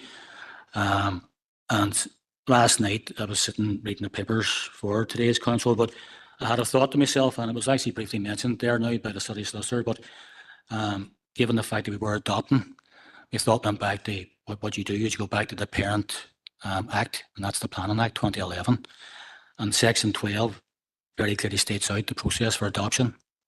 I don't know if anybody's looked at that, but I printed it off last night, and my view is we don't have any wiggle room when you look at Section 12 about this. It's essentially a very, very moot point. I'm not here to give anybody false pretenses or anything like that there is, but very clearly Section 12, and I'll read it out for the audience here as well, for the people who've come in. That Section 12.1, the Department must consider the recommendations made under Section 10.8. That references the independent examination that went through the single commissioner, and direct the council to three things: A, B, and C. Adopt the development plan document as originally prepared. Adopt the plan document with such modifications as may be specified in the direction, or C, withdraw the development plan document. In my mind, and this can be clarified, we were given a direction under B, not A or C. Number 2, subsection 2. The department must give reasons for direction given under subsection 1. They've done that last December 2024 when it came out of the department and given us the recommendation. It's not a recommendation, it's more or less an order. Number 3, and this is the salient point for everybody here, and they should recommend and look at this here. The council must, that's a mandatory point in law, in my view, the council must comply with the direction given under subsection 1 within such time as may be prescribed. Now, the prescription time I'm unsure of, but I'm sure it's going to not be anything, but that can be addressed as well. But very, very importantly, and number 4, for the purposes of this section, which we're here for today, a development plan document is adopted by resolution of the council. That's our role here today, to adopt a plan that's 10 years in the making and had extensive consultation. My heart goes out now, I'm going to say, my heart goes out to the people in the gallery, and I do, my heart goes out because unfortunately during those times, no, it does, and honestly it does. But what I want to say, I'm not going to blush over anything that there is. It's my role to adopt and to put out the law on this here. The law is very clear. We went through a stage in 2003 and 2004 in the independent examination. It was a large document. We get back a report. But what? Excuse me, members of the public gallery. I think I've been patient enough. But You what I'm aren't trying allowed to to contribute to the meeting. Unfortunately, those are the rules, so please abide by them. Go ahead, Councillor. Thank you, Mayor. I don't want to be the bearer of bad news. I don't want to be the bearer of giving anybody false hope. But in my view, Section 12 very clearly states we've gone through a 2-stage process. This stage now has given us the direction that we have. Section 3 is very clear. The council must comply with the direction. We can't go back and get that changed. In my view, there's no wiggle room in this here. Now, we have a motion in front of us today. That motion is an ancillary document to what we have in the draft plan strategy. If my mind or my thinking is incorrect, so I am subject to correction from the city solicitor and from the officers at the top table there. But in my view, we have very little or any wiggle room today, apart from the fact is that we must, according to Section 12.3, not my making, it's the Planning Act 2011, it's the Parent Act that controls all matters of planning in this jurisdiction. 12.3 says that we must do it. And we come through that. I can't see any deviation or we can do that. But it's my duty as a councillor, I think it's my duty to inform anybody. This debate's going on. But I am subject to correction. But in my view, that's what my research is plenty. So thank you, Chair, for letting me speak. Thank you, Councillor Mooney. And final speaker is Councillor Duffy. Gurmagat, Afira, and I appreciate the span of the debate right across the chamber, and I really appreciate how emotive and issue this is, and particularly for the residents who are in the public gallery. I just wanted to come on because whilst we're sitting here talking, and I really appreciate the commentary from Councillor Mooney, because I think that he has actually shown real leadership in this debate today. We are in a situation where the LDP we have consulted on it for the guts of 10 years since I have been in council. We sit in this chamber constantly. We talk about the housing crisis that we are facing right across the city and district and the need that we have to build houses. We have a housing application coming before committee next week for 57 social housing properties in the Waterside and Top of the Hill, an area that has been demanding social housing, and this application has been in the system since 2022. If we take this decision today to defer this, that application is not going to get passed to planning next week, which is going to further delay people who are on a housing waiting list for a very, very long time. And that, to me, is shameful for us to be part of in this area. I think that it is very emotive, and I understand that, but I also think that what we are possibly doing today is giving people false hope, because as Councillor Mooney has outlined, this is inevitable under the current legislation, that this is the direction of travel. Alderman McMorris referred to a planning application that came up last week in regard to HMO. If we don't pass this today, that is vulnerable to appeal if we do not have our LDP in place. So this is all the implications of not taking this forward today. So I would ask people, I understand being lobbied, I understand the depth of feeling, but I would ask people to take a wider look at what the implications of not passing this LDP is for us as a council area today. And I think that we are only delaying the inevitable if we don't pass this today. Grandmother. Thank you, Councillor Duffy. Members, thank you for your patience in this debate. And it is a very important issue. Councillor Boyle. Yeah, I might be Briefly, please. preempting you, but before you go to a vote, can we perhaps all take 10 minutes to discuss this in our own parties, or if we can possibly? We have Mayor? debated it enough Sorry, in Mayor, here. sorry. We've debated it enough in here, Councillor Boyle. I mean, it must be the most debated issue, and certainly in my term in the council. You're ruling, that's fine. So I'm going to go ahead. We have on the floor. So we're going to take the vote on the amendment first. Yeah, I'm going to ask Karen to take the vote. Thank you. And members, this is to vote on the amendment. Alderman Darren Guy.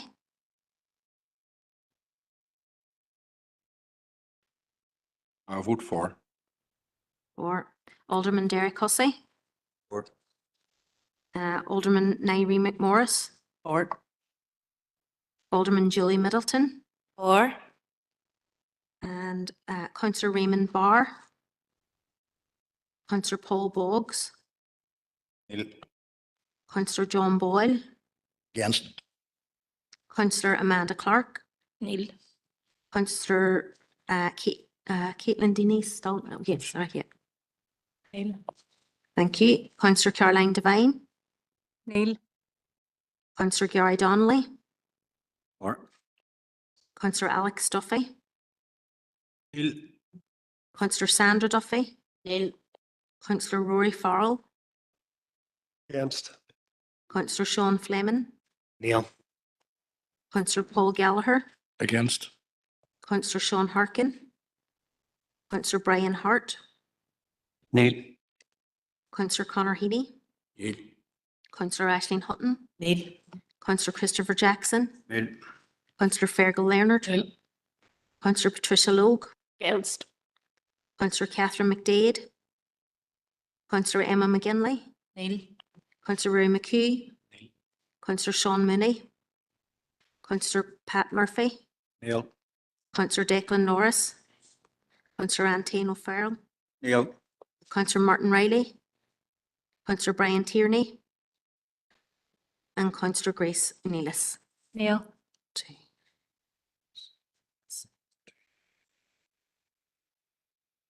7, 4, 26 against, I have. Yeah, that's 7 for and 26 against, Chair, so the amendment falls. Thank you. Okay, members, so that amendment falls. We now go to the substantive motion. And I'll ask Karen again to go through the list.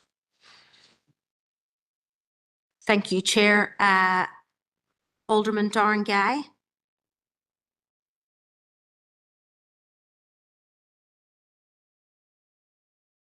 For. Okay, Alderman Derek Hussey.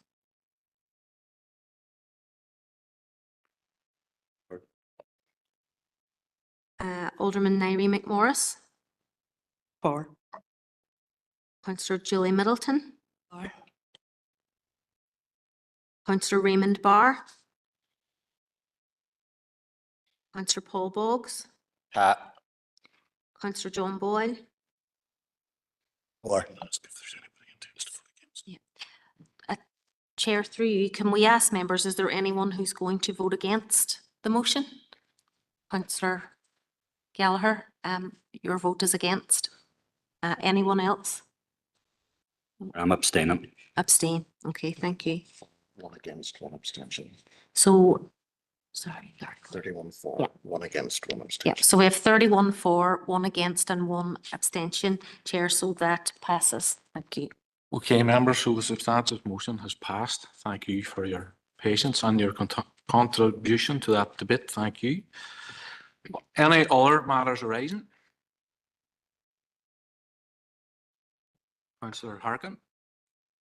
Thank you, Chair. It's C222/25, and the council passed a very strong motion opposing Keir Starmer's proposed cuts to welfare in order to fund warfare.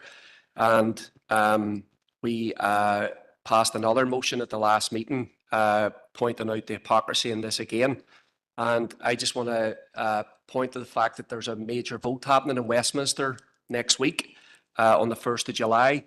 A lot of members of the government right now are indicating that they're going to vote against Keir Starmer's cuts to welfare. And I just want to commend the work of the disabled peoples against the cuts here locally, who have been really leading on the front line on this and working with people across the north and across the water to try and stop this vicious cut from going through.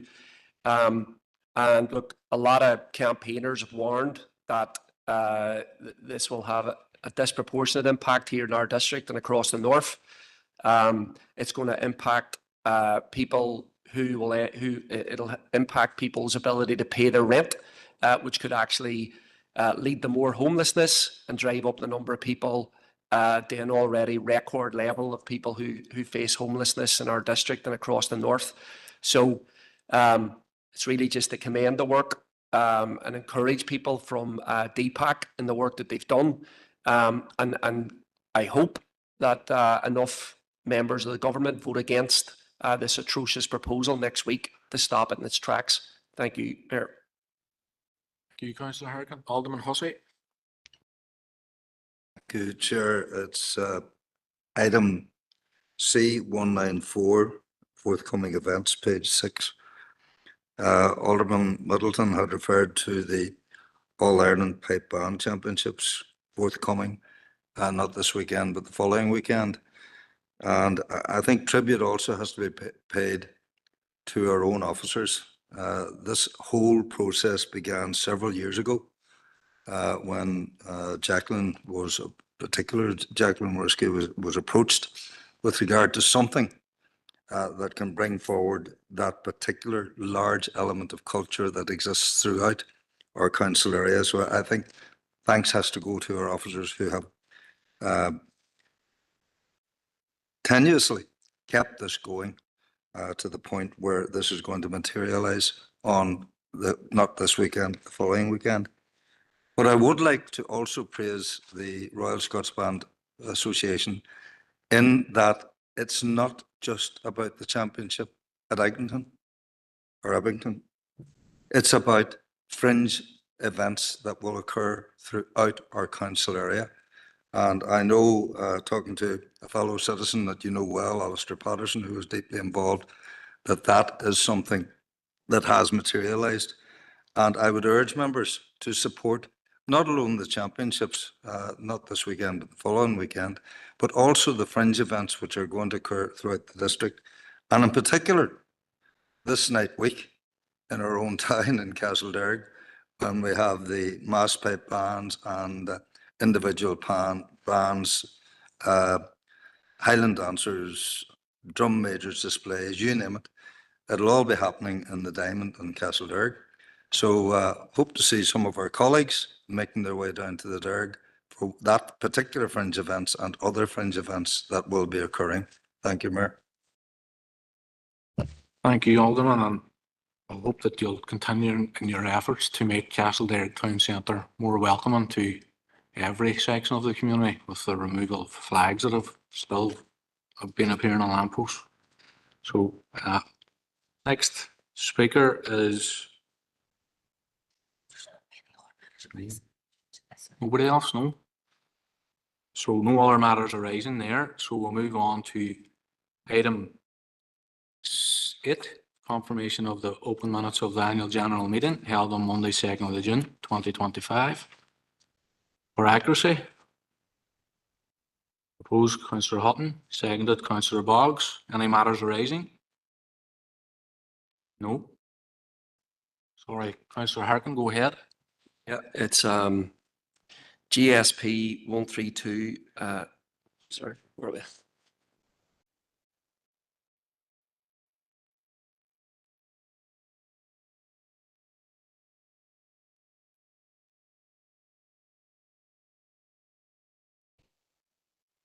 Members, I'm just conscious it's nearly 4 o'clock now. Do members wish to take a comfort break now before we go on to the rest of the minutes? Yeah. Okay, say 10 minutes then, back at 10 past 4, 15 minutes. 10 past 4 then.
Mover and seconder, please. Councillor Duffy and Councillor Mooney. Matters are raising. No matters are raising. So move on to item 11, which is the adoption of the open minutes of the monthly governance to CZ Planning Committee held on Tuesday, 3rd of June 2025 for accuracy. Mover and seconder, please. Sorry, Councillor Needis. Oh no, just to propose. Okay, you're proposing for accuracy and seconder, please. Seconder. Councillor Logue. Sorry, Alderman Hussey seconded them. Apologies. That was my name.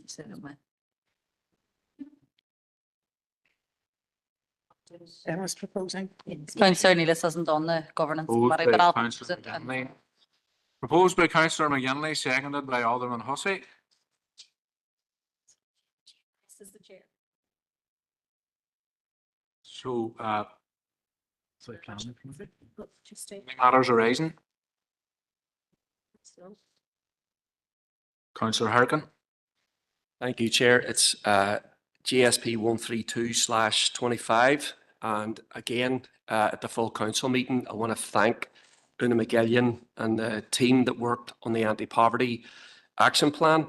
Our council officers, working with a lot of partners, a lot of groups with lived experience, a lot of campaigning groups, have put together, I've done a lot of research about deprivation across our district.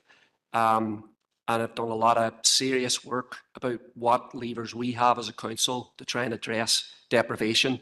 And I think that there's some very, very good objectives in there and goals that I think that we should all rally behind as a council. And that will work its way out over the coming months and the coming years.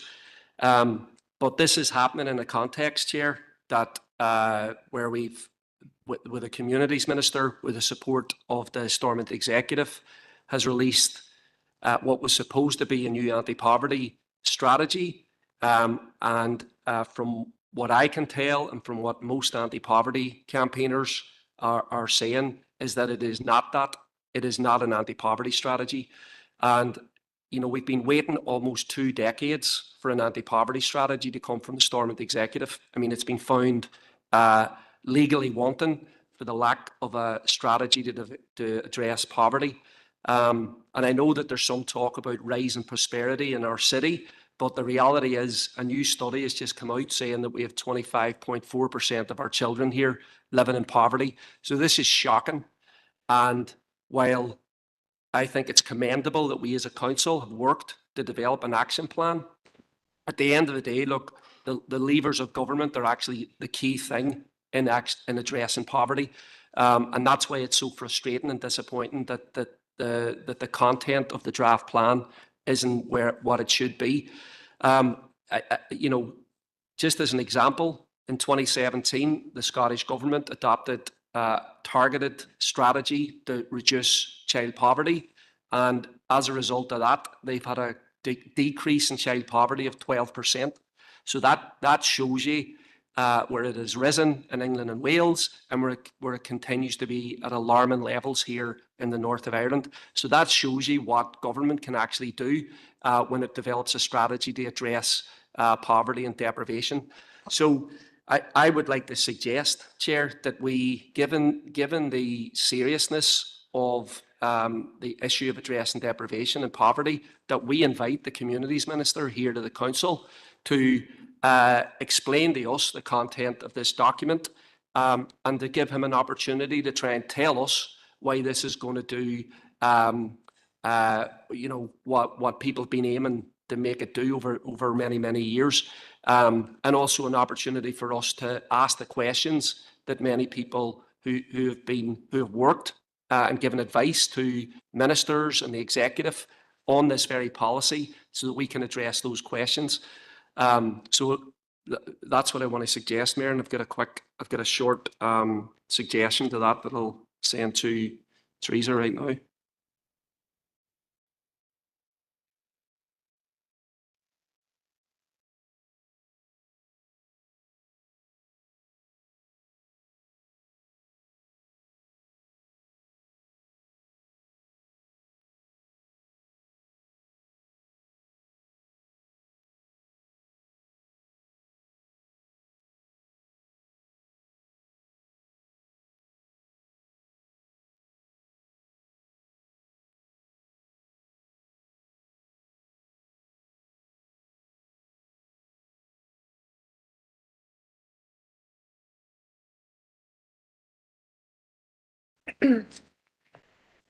Oh. Let's take any other speakers. Yeah. Why did he quit?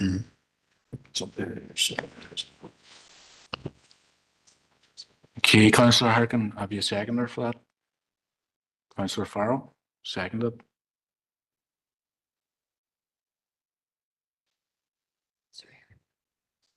Councillor Farrell, you want to address it? Yeah, Go ahead. thank you, Mayor, and thanks to Councillor Harkin for making this proposal. We've discussed poverty throughout the last number of years. We've discussed the lack of an anti-poverty strategy repeatedly in this chamber. The draft strategy was released last week and it contained none or very little of the recommendations from the expert panel on addressing poverty. It lacks ambition, and our considered opinion is that it's going to do nothing to drive down poverty levels. It's going to do nothing to lift people out of poverty. It's going to do nothing to address deprivation across this city and district. We had discussed poverty and the actions this council has taken to address poverty, governance and strategic planning. And I had quoted a piece of research that was done between Queen's University and Leeds University that looked at every single council in the north, England, Scotland and Wales. And I think there's 375 in total. The findings of that research paper were stark. It said that Derry and Strabane had the highest levels of deprivation across these areas. And the anti-poverty strategy, in our view, is going to do nothing to address that. We've been waiting 18 years for it, and it was a pointless wait, to be honest. So I think we should invite the Communities Minister here. I think we should respond to the consultation with a really hard-hitting response. We've done the groundwork. We know the issues. We know how to fix those issues, but it's going to need commitment from Stormont. It's going to need resource from Stormont that sadly doesn't exist at the minute. Thank you. Thank you, Councillor Farrell. Councillor Jackson. Oh, good, Mayor, and I suppose the comments around anti-poverty strategy and where the focus needs to be if we're going to eradicate poverty in this part of the island was rehearsed at committee. But in relation to the proposal that's in front of us, we've absolutely no issue supporting that. There are mechanisms for us to engage with ministers as a council, and I know we're well represented through the partnership panel, and the views of this council are made very clearly and strongly at the partnership panel engagements with ministers. But if there's an opportunity to get the minister to come and represent and present to this committee, although we wouldn't share, I have no doubt that the minister wouldn't share the same views that we would have in relation to where the focus needs to be to address poverty. But there is still a job of work for the minister to explain why and the rationale behind the strategy that's been published. So we have absolutely no issue with the proposal. Thanks, Chair. Thank you, Councillor Jackson. Members, is there anybody intending to abstain or vote against? No? So take that as unanimous then. Any other matters arising? Councillor Tierney, go ahead. Beg your pardon, it's more a matter of accuracy if you don't mind. Go ahead. GSP 137/25. I declared an interest in that and it's not recorded. If you wouldn't mind, please.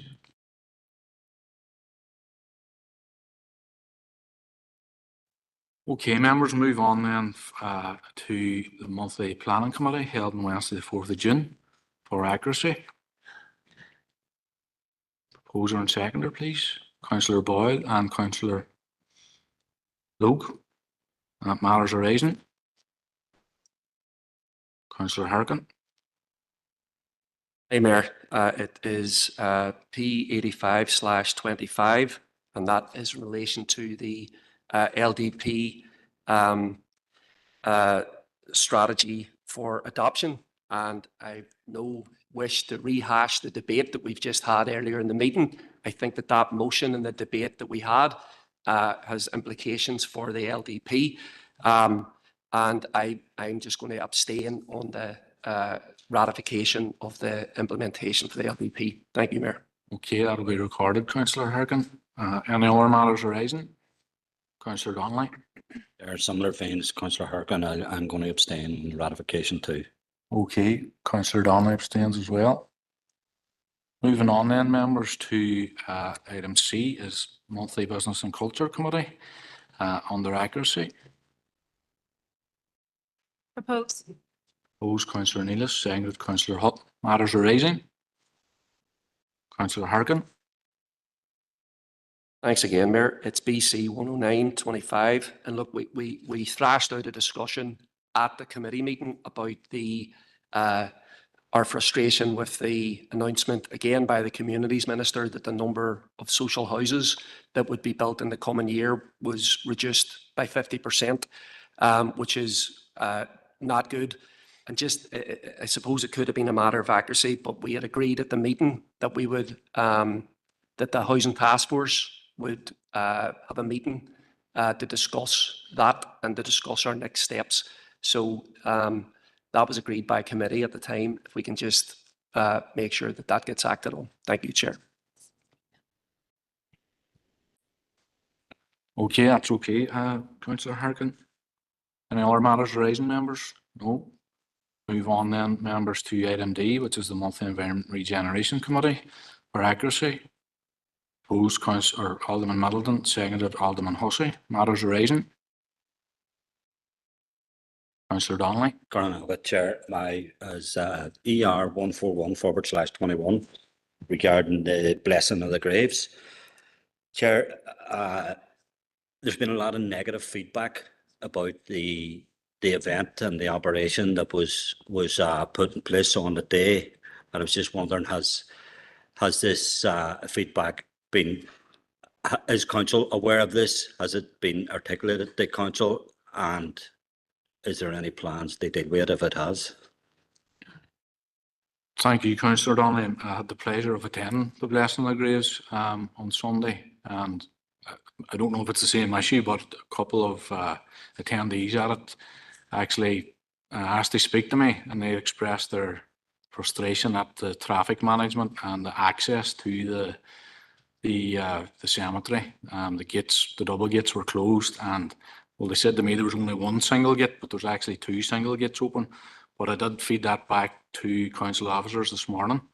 And I know that the double gates were closed because of a traffic or an incident last year, I think, to do with a car hitting a steward or something, but I'll ask Karen to come on and comment. Thank you. Yeah, through you, Chair, members, we've had some positive feedback in relation to the event, and we've had a small number of complaints in relation to the event as well. We will obviously take all of those into consideration in terms of preparations for next year, and we will, this year we tried to bring a report in early to members. In terms of this, we will engage with members as early as we can next year in order to go through all of the plans for the event, and any of the issues that have been raised with us or complaints, we will address them as well. Thank you, Chair.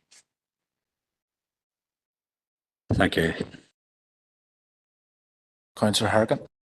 Thank you, Chair. Yeah, look, similar to yourself and Councillor Garrick Donnelly, I had quite a few people expressing their frustration, and I know that this has been something council officers have been working on, and it's a difficult one to address given the number of people that attend the Blessing of the Graves. There was one issue that I'll ask about, which is that I had a constituent talk to me and they had been arrested the day before in relation to the event, and I'm just, is council aware of this? Because it was a concerning issue when I heard about it. Through you, Chair, yes, officers are aware that a member of the public was arrested in relation to an event that took place at last year's event, and we are aware that PSNI are investigating that issue. Thank you. Councillor Donnelly. Good Chair.